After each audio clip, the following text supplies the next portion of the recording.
Hi, lovelies. This is Queen Lovely. You probably will hear the fan. It's very hot. So this will be my review of Ready to Love Unfinished Business. This is the final episode before the season finale, so let's just get into it. If you like what you hear, like what you see, hit the subscribe button, hit that notification bell, and make sure you enable it so you can know when I post more videos such as this. Let me know what you thought about this episode below, because there was a lot of twists and turns.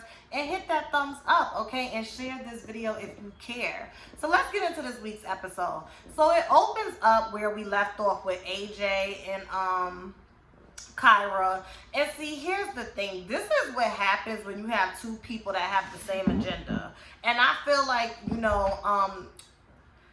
I will say with KYRA as a woman, technically she was playing the game right, because I think KYRA, there's two theories I have about her. The first one is she ain't ready to love. She's not looking to get into a relationship. She's just there for a good time or whatever the case may be. That's my first theory about her, okay?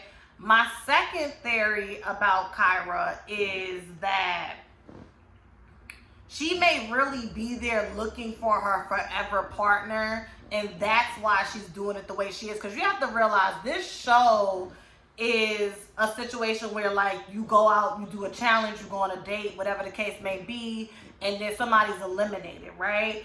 And I could see how you can feel pressure to be put in this box where it's like, okay, I'm going to do just enough to make sure I'm not being eliminated, but I don't want to do too much and then end up humiliated.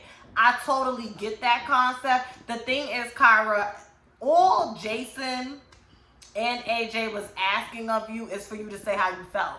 So I'm sure y'all talk off camera. I'm sure y'all do whatever y'all do off camera. And see, that's where shows like this get dicey, but that's also why I like Ready to Love. I always liked the concept of people still going on about their lives and, you carving out the time to partake in these activities and plan these dates. I think that's an excellent concept, because think about it. Say you go to a house for a month and a half to 2 months and you see this person every day. It's easy for somebody to show you all of the attention and give you everything that you need. But what happens when you go home and the cameras stop rolling and now y'all have to do that on your own? So I always liked that idea that Ready to Love was like, okay, let's get some real life working professionals, whatever the case may be, that are ready to love. And, they still go to work. They still got to do family, kids and stuff, but you still got to show up and partake in this too. I feel like with KYRA, it's an ego thing now. Like, you just don't want to lose. You want to be the one to let these dudes go, and you don't want them to let you go. She just turned me off. So AJ decides to let her stay. Alexis has a conversation with AJ, and I don't feel bad for Alexis. I just don't. First of all, you was dating with your vagina. You was coming off too strong. Second, and I hope when you watch this show back and you see how you've been presenting yourself, you will learn a lot from it and you will do better. Secondly, once you sent Ron home, the fact that you really tried to go and sink your claws into AJ in efforts to win, because that's what it was about. You can't possibly try to force a connection with someone and think that in real time when these cameras go off, he's gonna love you. Come on now, like, you can't possibly think that. I just didn't feel bad for her when he let her go. It's just like, he never cared for you, and the only thing he liked about you is that you're consistent and you're a safe bet for his ego. I'm 25 and I can see that you 35. I know you can see it. You just wanted to win, girl. I don't feel bad. I don't feel bad for Alexis when she's like, oh, I feel betrayed because I literally chose you. You chose that man by default, and that's how he treated you too. That's how he treated you too. AJ is good eye candy, but from what he presents, there's no depth to him. Ron is somebody that you actually have conversations with and there was chemistry there, but I don't even see what you saw in him because he's very childish. Like, girl, whatever. So they get to the winery or whatever the case may be. KYRA, I just don't like her. I don't like her, and she reminds me of Alexis from season 2. Y'all remember Alexis, the girl that's like maybe a shade or two lighter than me, and she had the bob, and she was dating London and dating Brent, the pretty boy with the gray hair. I don't like it because, again, this is an ego thing. And see, even Tommy, if y'all caught that when Nephew Tommy said somebody's missing from here, he usually doesn't go out his way to do that. But I think he knew Alexis really was here to find love. And he sees KYRA still sitting here and she's playing games. I mean, Alexis was going to leave anyways because there was nobody left for her. But KYRA and AJ, they need to go. They need to go. Y'all don't need to win the show. Y'all love each other. Okay, but y'all could go. Both of y'all can go. KYRA's jealous because she probably thought compared to Liz, it would just be an obvious choice for Jason to choose you, but you wouldn't even choose Jason. Remember, men are supposed to chase us, but it's our choice to choose them. The man was pursuing you, you would not choose him.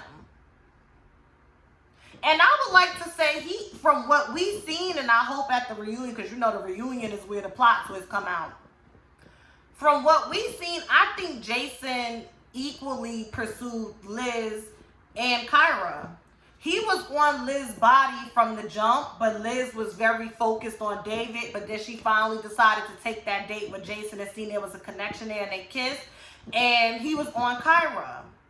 And see, KYRA, what happened is, you played yourself because, again, KYRA strikes me as that type of person that feels like, okay, it's Liz and it's me. Of course he's going to choose me, and he didn't.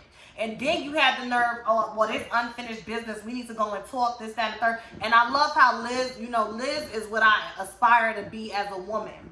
Liz said, I heard her laughing while I was telling my story. And, it was very, tactless and whatnot. But that speaks more of her. That don't got nothing to do with me. And that is the absolute truth. It don't have nothing to do with you, Liz. It has to do with her ego being bruised and her seeing that she's stupid, okay? And, KYRA decided to go and meet up with Jason for one last time. Like, I just need to know. And the nigga still told you in your motherfucking face, you know what? 3 weeks ago, my mind wasn't made up. I probably shouldn't have said that. But even if you would have told me how you felt, I still would have chose Liz. Exactly. And she was stuck on stupid. And, everybody had their individual dates. But I just want to wrap this up before I just talk about the little filler stuff. So then they get to the end. And it's 4 couples. They, and remember when Nene Leakes said, the girls are smizing, sipping champagne. So they get to the end and, everybody got their champagne. Everybody's suited and booted. And it was hilarious when Liz was like, I really like to see all the couples together. Joelle and Vernisha, they already married. And Amber and Chris, they just fit each other so well. And, I'm with Jason and I hope it works out with KYRA and AJ. she like, I hope it works out with them because everybody knows they are full of on some real G shit. They need to go. They need to go. The last 3 couples needs to be Liz and Jason, Joelle and Vernisha, and Amber and Chris ain't gonna make it, but they've been invested in each other so long, they deserve to win the game. I don't think they're gonna make it. We're gonna get to that in a second. Y'all need to go. And then KYRA in her confessional while she's standing next to AJ. I didn't really think Liz and Jason would get under my skin, but they really are, and da-da-da-da, and boom, boom, boom. Girl, just shut the fuck up. Your ego is bruised. Your ego is bruised like a motherfucker and you can't take it. You lost to the church, girl. And you know what? I think KYRA and Jason fucked. I think they fucked because why are you so, either you're that competitive and you can't stand to lose, or you threw your legs back for that man, allegedly, and now you really feeling away because Liz is celibate. Liz is celibate. So I would feel a way too if I don't, slobbed on the knob or let a man, inside my cookie jar. But he chooses the lady over there who ain't even opening her legs. And he called her a pure lady. He gave her a white rose and called her a pure lady, okay? He didn't call you at all, KYRA. I'm sorry. It's funny. It's funny. I ain't trying to laugh at that woman's pain, but I don't think her pain is genuine. I think it's tied to her ego and she just don't like to lose. She just don't. Girl, go somewhere. All right, the little filler stuff. KG Smooth is celibate. He doesn't plan to have sex with Amber until marriage. Amber, leave him alone. The man want to go 50-50 on bills. He said he wants like 5 kids, and now he don't want to fuck you. What can he do for you? Leave him.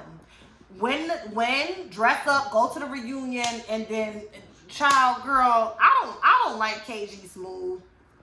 And somebody said in the comments that they think that he may be homosexual or be attracted to men, and maybe that's why it's hard for him to be intimate with women and also assume masculine roles as a man in his thing.